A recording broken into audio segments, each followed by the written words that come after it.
अस्सलाम वालेकुम साजिद। वालेकुम सलाम। क्या हाल है? ठीक है, आप अल्लाह करम खैरियत से हैं? Welcome back to Skardu. तो आप अभी जो है ना रिसेंटली केट्यूब एक्सपीडिशन से वापस आए हैं यहाँ पे। तो आपका पूरी दुनिया में एक अच्छा खासा नाम है साजिद सत्तारा के नाम से, और आपके वालिद साहब भी जो है ना हमारे लेजेंडरी वो माउंटेनियर्स में से थानी है। अभी भी हम उनको अपना हीरो मानते हैं। तो हमें ये बताइए कि ये जो क्लाइमेट चेंजेस के इफ़ेक्ट्स हैं पूरी दुनिया में, एक शोर मचा हुआ है, क्लाइमेट चेंजेस।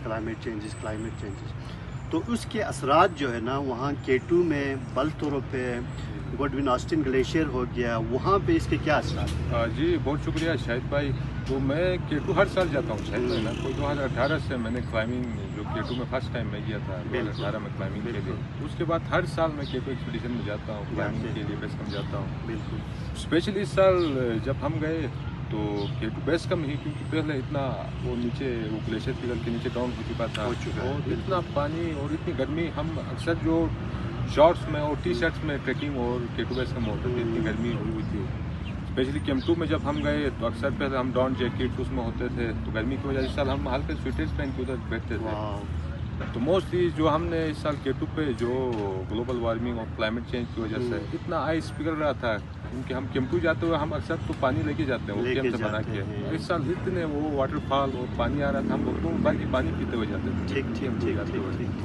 इतना पानी पिघल रहा है, वो आइस पिघलने की वजह से पानी आ रहा था। दूसरी इतनी रॉक फॉल, वो बर्फ पिघलने की वजह से, ग्लोबल वार्मिंग की वजह से कि इतने पत्थर आ रहे थे कि हम अक्सर 2 दफ़ा वो केम2 जाने के लिए हम रोटेशन के लिए गए और वापस आए पत्थर आने की वजह से। और स्पेशली बेस कप में जब हम देखते थे, पहले लोगों से सुना, हम सारे जो एक्सपीरियंस वो उन्होंने सुना, हमने वो देखा कि बेस कप के जो केटू बेस के बीच में कभी पानी नहीं आता था। अच्छा, इस साल कोई बड़ा सा वो एक ह्यूज अमाउंट ऑफ एक वाटर वो बीच में से पानी बेस कैंप पे। हाँ, और इतने ग्लेशियर लेक्स और दाएं बाएं दरिया बह रहे थे उसमें ग्लोबल वार्मिंग। और बेस कैंप पे जो है ना वो पीने के पानी इस्तेमाल करने के लिए वहाँ पे पानी वो पहले उसको जो है ना पिघलना पड़ता था। फिर वो दाएं बाएं से फिर वो पानी यानी पाइपलाइन लाए होते, इतना पानी आके जो एबीसी हम केटू का जो एडवांस बेस कम है जी कि मैं 6-7 साल से जा रहा हूँ, तो उसकी कंडीशन हमने इस साल देखा तो सारा ग्लेशियर पिघला हुआ था, सारा वो पत्थर शत्तर निकले थे और काफ़ी टोन हो चुका था। तो काफ़ी ये स्पेशल बिग माउंटेन्स है हमारे पाकिस्तान के, और ऑल ओवर द वर्ल्ड हम आल्प में सुनते हैं लोगों से जो फॉरनर्स से, बिल्कुल सुनते हैं ऑल ओवर द वर्ल्ड ये ग्लोबल वार्मिंग की वजह से अक्सर हमने सुना यूरोप में ग्लेशियर खत्म ही हो गए, 10-15 साल में सारे ग्लेशियर खत्म हो गए। तो ये काफ़ी जो वेदर चेंजेस और ये क्लाइमेट चेंज की वजह से जो बिग माउंटेन्स है हमारे ग्लेशियर्स, उसमें काफ़ी इफेक्ट हो रहा है। बिल्कुल। आपने माशाल्लाह से 9 आउट ऑफ 14 8,000 पीक्स आपने ऑलरेडी सबमिट किया हुआ है। तो उनमें से कुछ नेपाल में आपने सबमिट किया है, तो नेपाल में भी यही कंडीशन आपको नज़र आते हैं?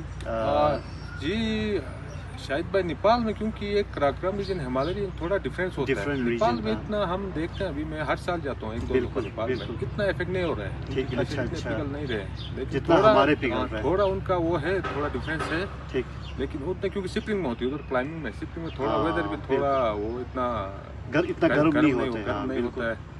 तो लेकिन इतनी उस तरह की कंडीशन नहीं देखते नेपाल में हम लोग। इतना वो केम2 जाते हुए पानी पिघल के आ रहा है उधर से, बेस कम में वो काफ़ी दरिया पे रहे, तो इतनी कंडीशन नहीं। लेकिन हमारा कराकोरम रीजन स्पेशली नंग पर्वत में इतना उसमें इतना वो नहीं है, हिमालय रीजन में जो कराकोरम रीजन है हमारे केटू, ये ब्रॉड पीक एरियाज और गोडविन ऑस्टिन ग्लेशियर और बलतोरो ग्लेशियर, इसमें काफ़ी और इसके असरात जो है ना वो डाउन टाउन हमें स्कर्दू में भी नज़र आ रहे हैं।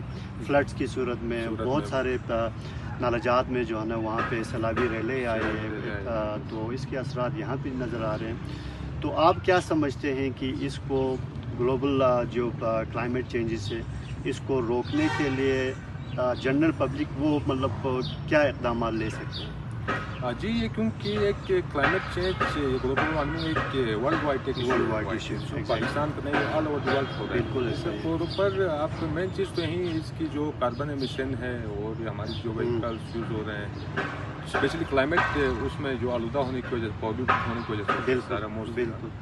तो दूसरे जो माउंटेन्स में अभी होते हैं तो उसमें क्योंकि एक ट्रिकी एक वेदर पैटर्न ही थोड़ा चेंज हो गया ऑल ओवर द वर्ल्ड में, उसकी वजह से हो रहा है। लेकिन लोकली हमारे क्योंकि स्कर्दू एरियाज में इतनी और हमारे एरिया में उसका की पॉल्यूशन इतना ज़्यादा वो नहीं है, सिटी की तरह नहीं है। बिल्कुल। लेकिन हमारे माउंटेन्स भी अभी K2 में हम जाते हैं तो साल में कोई 1.5-2 महीना लोगों की वो सारी ट्रेवलिंग, ट्रेकिंग और एक्सपीडिशन जाते हैं। हाँ, क्योंकि उधर वो सारी पोल्यूशन और उस तक की वो ड्यूटीज़ भी नहीं होती है। तो है। ये ऑल ओवर द वर्ल्ड एक ग्लोबल वेदर पैटर्न चेंज होने की वजह से अब इसकी कोई दूसरे भी कोई साइंटिफिकल या दूसरे कुछ बिल्कुल इश्यूज हो सकते हैं। बिल्कुल हो सकते हैं। तो बहुत बहुत शुक्रिया साजिद, आपने अपने एक्सपीरियंस का जो आपको नज़र आया है ग्लोबल चेंजेस का, वो आपने हमारे साथ जो है ना तफसील में शेयर किया।